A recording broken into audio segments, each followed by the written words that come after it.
Olá, queridos alunos dos primeiros anos, tudo bem com vocês? Estamos iniciando mais uma semana de plano de estudos tutorado, a nossa semana número 2, queridos alunos, nossa semana número 2. Sobre o que nós vamos conversar? Nós vamos conversar sobre fato social, coesão social, solidariedade social e anomia, tá? Bom, a busca pelo agente principal dos fenômenos sociais, a sociedade ou o indivíduo, é, na verdade, o movimento da ciência sociológica na procura de seu objeto de estudo. Sendo assim, esse estudo foi estabelecido e sistematizado em um primeiro momento pelo sociólogo Émile Durkheim. Tá? Em Durkheim, a principal preocupação da sociologia é o estudo do que ele chama de fatos sociais, tá? E esses fatos sociais, deveriam ser examinados. Ele acreditava, Durkheim, que as sociedades têm uma realidade própria, ou seja, a sociedade é mais do que simplesmente as ações ou os interesses dos seus membros individuais. Ainda segundo Durkheim, os fatos sociais são os meios de agir, pensar, sentir, que são externos aos indivíduos e têm a sua própria realidade fora das vidas e das percepções individuais.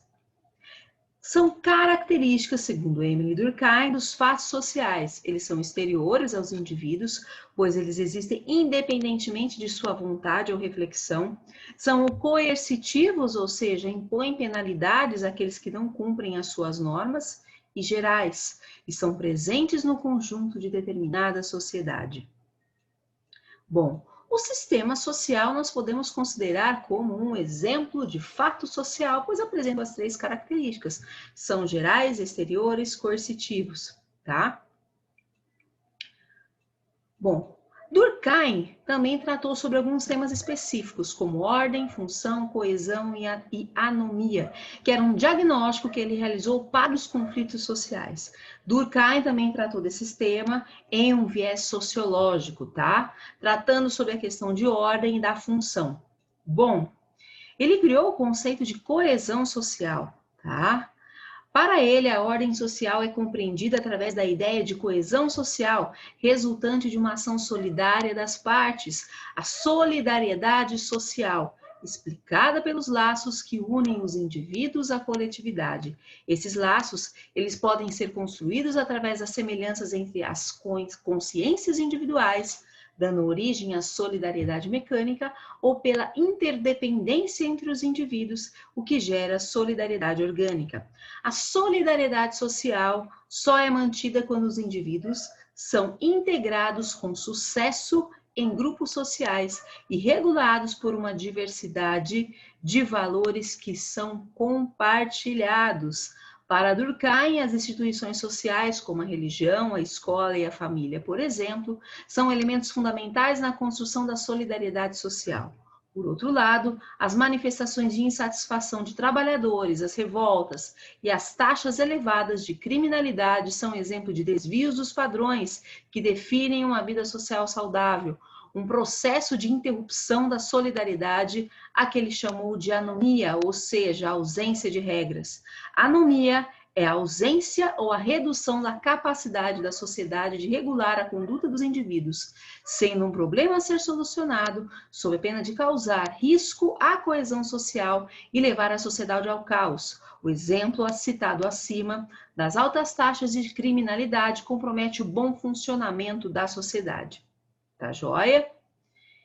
E então, nós podemos verificar que, independentemente da consciência do indivíduo, o indivíduo age em conformidade ao que determinada sociedade espera dele.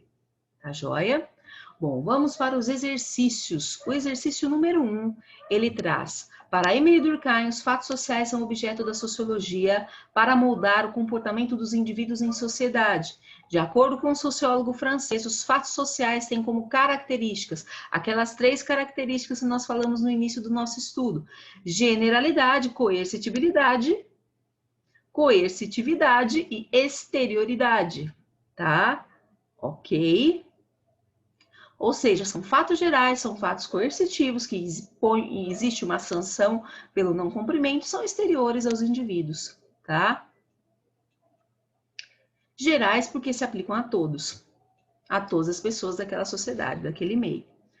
Bom, qual é o segundo exercício? Uma das importantes contribuições de Emile Durkheim foi a sua teoria sobre o fato social. Buscando uma relação entre o diálogo apresentado na tirinha e o conceito de fato social, é correto afirmar que o diálogo apresentado na tirinha, letra A, se relaciona com o fato social. Por quê? Apesar da filha querer expressar sua individualidade, ela acaba agindo como todo mundo e seguindo a definição de Durkheim. Fato social seria toda maneira de agir, pensar e sentir exterior ao indivíduo, dotada de um poder de coerção. Exercício número 3. Em Roraima, a morte violenta de jovens entre 15 e 29 anos teve um aumento de 83,3% no período apontado na pesquisa. Ao todo, 42 pessoas dessa faixa etária foram mortas em 2005 no estado, enquanto que em 2015 subiu para 77. Já a taxa de homicídios para a faixa etária entre 15 e 29 anos por 100 mil habitantes passou de 35,4 em 2005 para 51,9 em 2015, um aumento de 46,5% no período. De acordo com a sociologia de Emile Durkheim, esse quadro social verificado em Roraima caracteriza uma situação de anomia. Tá joia, pessoal? Bom, qual é o quarto exercício? Consistem em maneiras de agir, de pensar e de sentir exteriores ao indivíduo e que são dotadas de um poder de coerção em virtude do qual se impõe a ele, além de ser geral na extensão de uma sociedade dada. O conceito de Emile Durkheim, que corresponde ao enunciado acima, é de fatos sociais. Tá joia, pessoal? Bom, queridos alunos, bons estudos para vocês.